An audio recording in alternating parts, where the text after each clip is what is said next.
Negara Zionis meledak. HKR Korea Utara sukses bobol data militer Amerika, curi.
Peretas Korea Utara berhasil membobol data-data militer AS dan mencuri sejumlah informasi rahasia selama bertahun-tahun.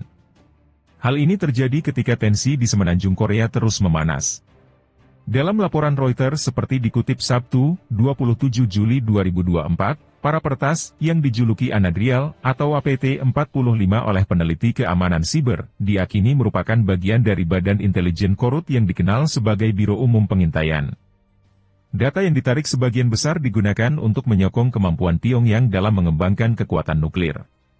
Biro Penyelidikan Federal, FBI, mengatakan, sejumlah fasilitas militer yang menjadi korban, yakni Badan Penerbangan dan Antariksa Nasional, NASA, Pangkalan Angkatan Udara Randolph di Texas, dan Pangkalan Angkatan Udara Robbins di Georgia. Unit siber tersebut telah menargetkan atau membobol sistem komputer di berbagai perusahaan pertahanan atau teknik, termasuk produsen tank, kapal selam, kapal angkatan laut, pesawat tempur, serta sistem rudal dan radar, kata sebuah laporan pemaparan dari AS, Inggris, dan Korea Selatan pada Kamis, 25 Juli 2024. Operasi spionase dunia maya global yang kami ungkap ini menunjukkan sejauh mana aktor yang disponsori Korut bersedia melakukan apa saja untuk menjalankan program militer dan nuklir mereka, kata Paul Chichester di Pusat Keamanan Siber Nasional Inggris. Dalam serangan terhadap NASA pada Februari 2022, para peretas menggunakan skrip malware untuk mendapatkan akses tidak sah ke sistem komputer lembaga itu selama lebih dari 3 bulan. Lebih dari 17 gigabit data yang tidak diklasifikasikan berhasil diekstraksi.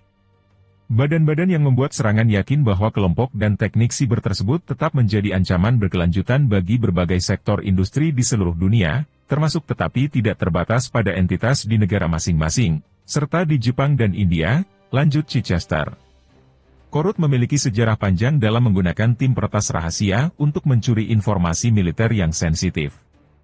Untuk mendanai operasi mereka, para peretas menggunakan ransomware untuk menargetkan rumah sakit dan fasilitas kesehatan AS. Pada Kamis lalu, Departemen Kehakiman AS mengatakan menjatuhkan dakwaan terhadap seorang warga negara Korut yang diyakini menjadi tersangka peretasan, Rim Jong-hyuk. Secara rinci, ia diduga berkonspirasi untuk mengakses jaringan komputer di negeri Paman Sam serta dituding melakukan pencucian uang. Salah satu insiden ransomware yang dituduhkan kepada Rim melibatkan peretasan pada bulan Mei 2021 terhadap sebuah rumah sakit di Kansas. Rumah sakit itu akhirnya membayar tebusan setelah para peretas mengenkripsi 4 server komputernya. Rumah sakit tersebut membayar dengan Bitcoin yang ditransfer ke Bank Cina. Kemudian, dana tersebut ditarik dari ATM yang terletak di Dandong, yang menjadi perbatasan Korut Cina. FBI mengatakan bahwa mereka menawarkan hadiah hingga 10 juta AS dolar, sekitar 162 juta rupiah, untuk informasi mengarah pada penangkapan Rim yang diakini berada di Korut.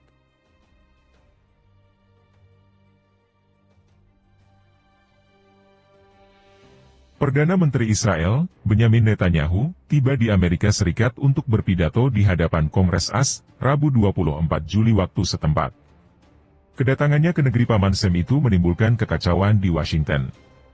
Beberapa demonstran pro-Palestina merangsek ke Hotel Watergate, tempat Netanyahu menginap dan mengadakan pertemuan. Mereka menyebarkan ulat bambu, belatung, hingga serangga kecil berkaki 4 serta tanah-tanahnya ke atas meja di ruang pertemuan hotel. Di ruang itu terdapat bendera Israel dan AS, serta telah disiapkan juga gelas-gelas air minum dan permen. Kelompok Palestinian Youth Movement mengunggah video insiden tersebut di akun medsosnya. Mereka menyatakan aksi itu agar Netanyahu, agen Mossad Israel, dan Secret Service tidak memiliki kedamaian karena mereka terus meneror rakyat kami. Dalam video yang viral di media sosial itu, tampak binatang-binatang ikut memenuhi sebagian lantai di ruang pertemuan dengan latar belakang bendera Israel dan AS maupun di koridor lantai. Para pendemo juga menyalakan alarm kebakaran dengan durasi 30 menit agar tamu sekutu AS itu tidak bisa istirahat. Tidak akan ada istirahat sebelum Netanyahu dan Kongres mempermalukan diri mereka sendiri di depan dunia karena gagal mencapai tujuan militer dan politik mereka, tulis akun Instagram Palestinian Youth Movement yang diikuti lebih 600.000 follower. Semoga mimpi mereka dihantui oleh kematian rakyat kami dan pembusukan masyarakat mereka, lanjut mereka. Tidak akan ada perdamaian, tidak akan ada istirahat, sampai penjahat perang ditangkap, pungkasnya. Hotel Watergate lakukan pembersihan. Merespons kericuhan, Hotel The Watergate mengeluarkan pernyataan yang mengatakan pihaknya akan fokus pada keselamatan dan kesejahteraan para tamu dan staf. Mereka akan memastikan properti tersebut telah dibersihkan dan beroperasi secara normal. Pihak hotel juga bekerja sama dengan pihak berwenang untuk menangani situasi tersebut. Dikutip dari Fox News, berikut pernyataan lengkap dari Hotel Watergate. Kami mengetahui video media sosial yang beredar di berbagai platform yang melibatkan Hotel The Watergate dan insiden malang yang terjadi di properti kemarin. Prioritas utama kami adalah keselamatan dan kesejahteraan para tamu dan staf kami. Kami mengambil langkah-langkah yang diperlukan untuk memastikan properti telah dibersihkan dan sekarang beroperasi seperti biasa. Kami bekerja sama sepenuhnya dengan pihak berwenang yang menangani situasi ini. Karena ini adalah kasus terbuka, kami tidak dapat memberikan rincian lebih lanjut saat ini. Massa teriakan, Free Palestine! Di hari yang sama, ribuan pengunjuk rasa turun ke Washington menjelang pidato Netanyahu di hadapan anggota Kongres AS. Mereka meneriakan, Free Palestine, dan sejumlah pendemo memblokir rute Netanyahu ke gedung Kapitol.